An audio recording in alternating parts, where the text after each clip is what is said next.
Hörmətli izləyicilər, əgər siz də pensiyaların artmasını və pensiya yaşının azaldılmasını istəyirsinizsə, videonu bəyənib paylaşaraq dəstək ola bilərsiniz. Əmək pensiyaları haqqında qanuna təklif edilən dəyişikliklər pensiyaların daha çox artırılmasına imkan verəcək. Bunu xəbərə doğrayan Milli Məclisin Əmək və Sosial Siyasət Komitəsinin üzvü Sevin Hüseynova deyib.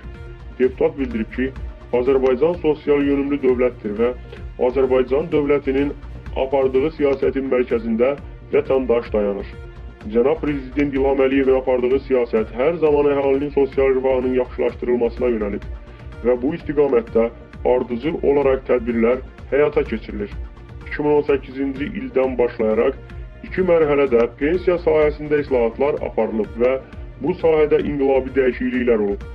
Ölkə Prezidentinin bu ilin fevral ayında imzaladığı əmək pensiyaçılarının sosial müdafiəsi sahəsinə əlavə tədbirlər haqqında sərəncamı ilə Nazirlər Kabinetinə 2 tapşırıq verilmişdir.